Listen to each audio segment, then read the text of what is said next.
আপনারা দেখছেন JTV24BD.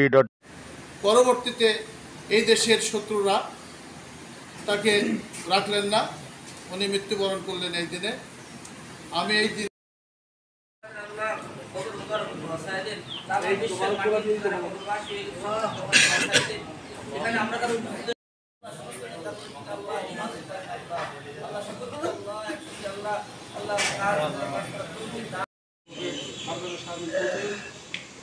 উপস্থিত আছেন লালপুর থানা বিএনপির সংগ্রামী নেতৃবৃন্দ, গোপালপুর পৌর বিএনপির সংগ্রামী।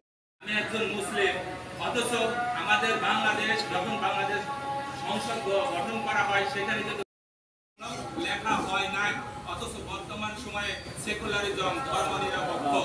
আজকে আমরা দেখেন যখন মুসলিম হিসেবে মারা গেল করা যাবে না, তারপরে কিছু কথা বলতে হয়। শহীদ রাষ্ট্রপতি জিয়াউর রহমান কেমন মানুষ ছিলেন? শহীদ রাষ্ট্রপতি জিয়াউর রহমান ছিলেন কেন করতে হবে সেটা ছাড়া কিন্তু আপনারা দেশটাকে বাঁচাতে পারবেন না। আজকে আমরা যারা রাজনীতি করি, আমরা কেন রাজনীতি করি? আমাদের এটা চিন্তা করতে হবে।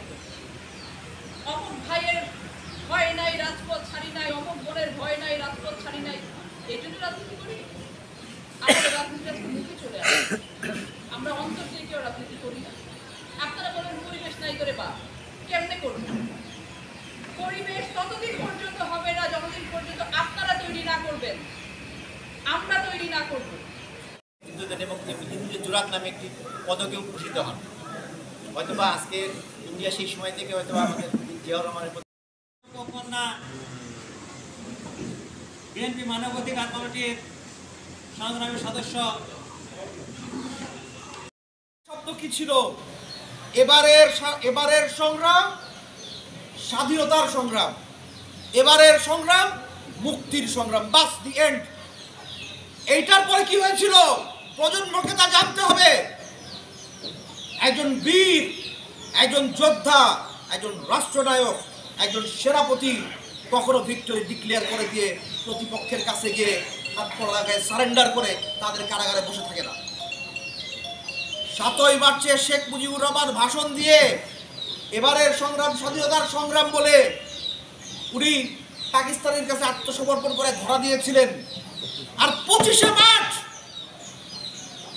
কালুরঘাট বেতার কেন্দ্র থেকে একটা কণ্ঠ ভেসে এসেছিল, আই মেজর জিয়া স্পিকিং, আমি মেজর জিয়াউর রহমান বাংলাদেশের স্বাধীনতা ঘোষণা করছি।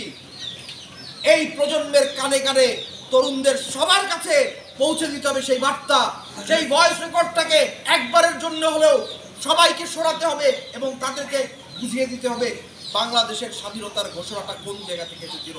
এটা 7ই মার্চের সেই রেসকোর্স ময়দানের জনসভা থেকে আসে নাই, এটা চিটাগাং কালুরঘাট বেতার কেন্দ্র থেকে উইথ অল দ্য ডকুমেন্ট সহ বলতেছি। ইতিহাস এভাবেই লেখা ছিল। যতদিন না আওয়ামী লীগ এই ইতিহাস পরিবর্তন করেছিল, এই ইতিহাসের মহানায়ক জিয়াউর রহমানই ছিলেন।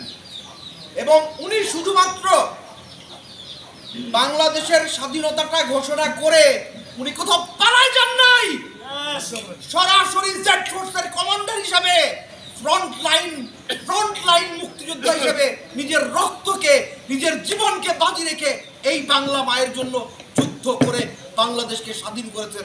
আমার গর্বের নাম সেই শহীদ রাষ্ট্রপতি প্রেসিডেন্ট জিয়াউর রহমান। নেতার নেতৃত্ব মানব।